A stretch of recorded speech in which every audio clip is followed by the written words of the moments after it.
USA keskväejuhatuse väed on lõpetanud oma viimase rünnakulaine Iraani vastu, mis kestis 90 minutit. See oli teine laine alates tänasest hommikust kohaliku aja järgi. See toimus pärast seda, kui USA alustas oma 4. järjestikust öist rünnakut Iraani vastu. Iraani väitel on viimastel päevadel hukkunud üle 30 tsiviilisiku. Teheran lubab vastata, tsiteerin, kaitseotstarbelise ja otsustava rünnakuga pärast USA sõjalise infrastruktuuri sihtimist Pärsia lahes. Ameerika sõjavägi teatab, et on taas kehtestanud mereblokaadi Iraani sadamatesse suunduvatele ja sealt väljuvatele laevadele, väites, et Iraan ründas viimase nädala jooksul Hormuzi väinas 7 kaubalaeva. I24 Newsi korrespondent Bilal Sladine toob viimased uudised.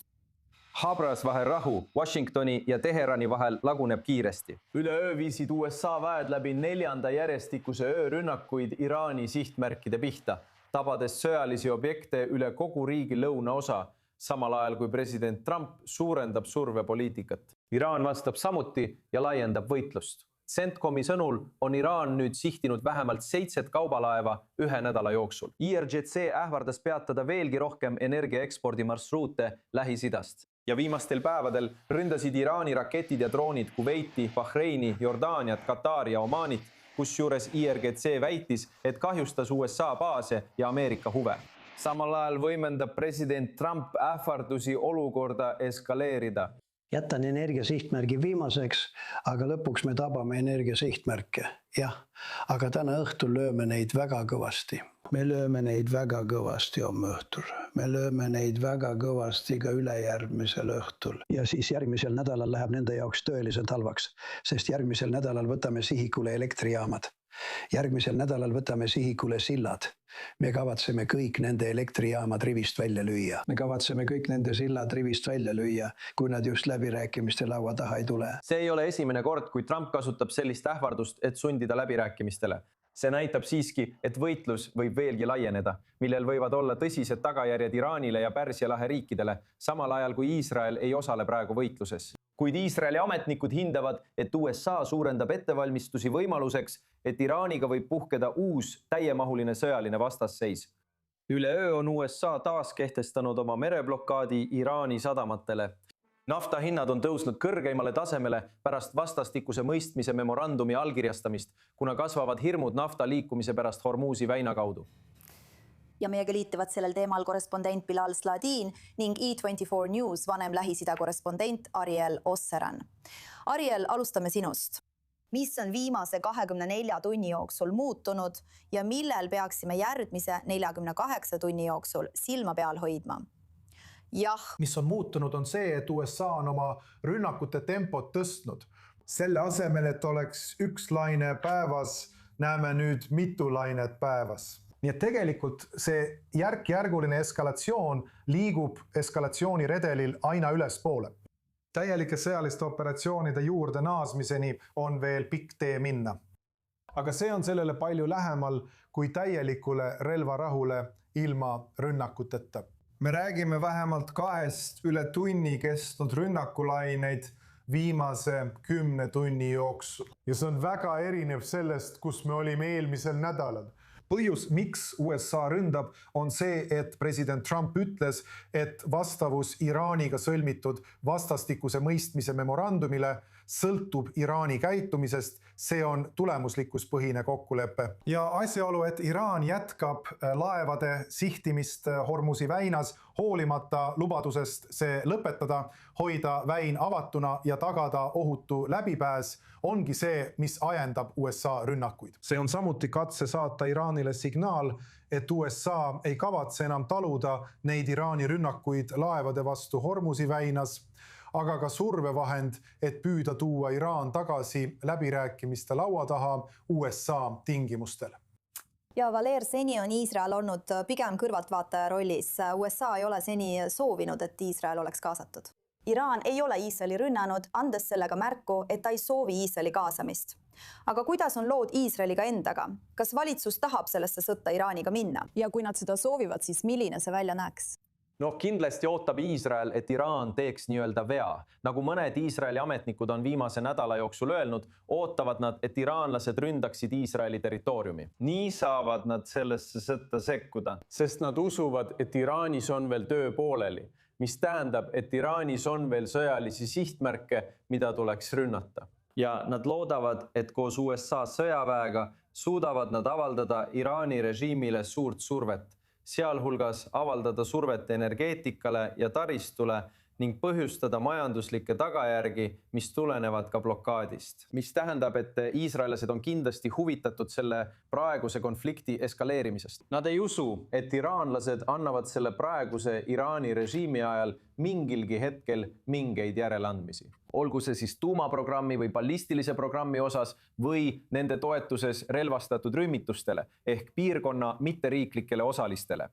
See saab olla ainult kas sõjaline saavutus, millega võetakse iraanlastelt need võimalused sõjaliselt ära või vähemalt üha suurema sõjalise survega looguvad nad lõpuks nendest teemadest.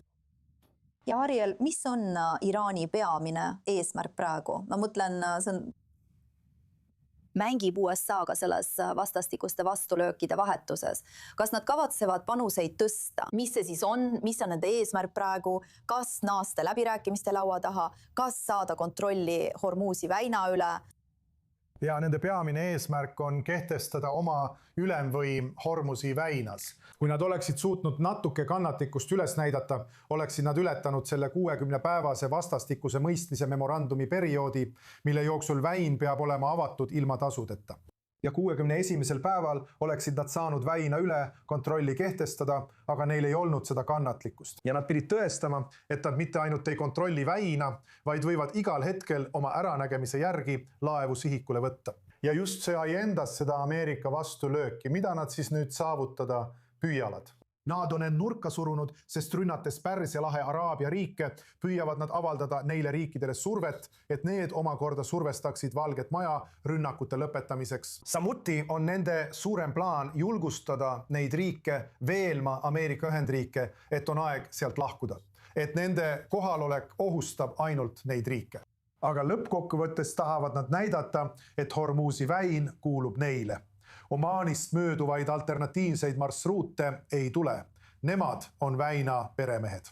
Kas nad selles ka õnnestuvad? Arvan ma, et fakt, et USA vähendab nende võimekust väinas oma ülemvõimu kehtestada, takistab nende eesmärgi saavutamist. Nii et ma arvan, et nad tegid selle protsessi alguses vale arvestuse. Kui nad oleksid kannatlikult oodanud ja diplomaatilises mängus kaasa löönud, mida nad oskavad tegelikult päris hästi, oleks tulemus võinud olla teistsugune. Ja neid poleks tabanud mitte ainult igapäevased, vaid ka igatunnised USA rünnakud, mis pidevalt vähendavad nende võimet oma ülemvõimu Hormuzi väinas kehtestada. Olgu, räägime nüüd sellest, mida Iraan on teinud. Iraan on lasknud rakette ja droone USA sõjaväerajatiste ja liitlaste õhuruumi pihta kogu piirkonnas, sealhulgas rünnakud Bahreinis, Kuveidis ja Jordaanias öö jooksul. Pärsia lahe riigid tõrjuvad saabuvad raketid ja jätkavad oma territooriumi kaitsmist. Kuid seni on nad hoidunud Iraaniga otsesesse sõtta astumast. Ariel, kas see on endiselt piiratud sõjaline kampaania või näeme, et konflikt levib üha ohtlikumalt ja muutub sisuliselt piirkondlikumaks? Õige. See tähendab, et tegemist on piirkondliku sõjaga, sest Iraan ründab selles piirkonnas asuvaid riike. Kuid erinevalt 40-päevasest sõjast hoidutakse praegu nende riikide kriitilise taristu ja tsiviilsihtmärkide ründamisest. Nad piirduvad USA sõjaväebaasidega nendes riikides, näiteks Kuveidis, Bahreinis ja Jordaanias. See ei tähenda, et nad ei jätkaks tsiviillaevade ründamist merel, kuid kriitilise taristu osas ei rünnata neid riike samal tasemel nagu 40-päevase sõja ajal. See annab neile riikidele veidi hingamisruumi, nii et nad ei pea olema sama surve all. Kuid isegi siis, kui nende kriitilist taristut rünnati, ei astunud nad Iraani vastu välja, vähemalt mitte avalikult. Oli rohkelt teateid, et Saudi Araabia ja Araabia Ühendemiraadid viisid siin-seal läbi salajasi rünnakuid Iraani vastu, kuid midagi suuremahulist ei toimunud. Ja seega, kui lävi on madalam kui tol perioodil, võib eeldada, et nende riikide reaktsioon jääb samaks. Aga ma arvan, et see tõestab nendele riikidele veelgi enam, et Iraan on neile pidev oht, isegi kui ta ei ründa nende taristut. et Iraan võib igal hetkel otsustada neid riike rünnata. Ja ma arvan, et see on nendele riikidele kainestav hetk ning see võib ka seletada, miks näiteks Saudi Araabia otsustas oma jõud valla päästa ja rünnata Hutisid Sanaa linnas. Sest nad näevad, et see Iraani režiim on julgust saanud. Ja hoolimata sellest, et nad jätkavad vähemalt näiliselt oma lepituspoliitikat Teherani suhtes, näevad nad, et Iraan on selles uues reaalsuses julgust saanud ja võimestab oma käsilasrühmitusi veelgi. Ja seetõttu tahab ta seda oma piiri ääres ohjeldada. Nii et teate, kui rääkida nende riikide otseseks sekkumiseks, sundimisest, siis nad ei jõudnud selleni isegi siis, kui nende kriitilist taristut rünnati. Nii et seda ei juhtu ka praegu. Aga mis puudutab seda, mida me praegu Pärsia lahes näeme, siis see ainult süveneb tänu jätkuvale Iraani agressioonile.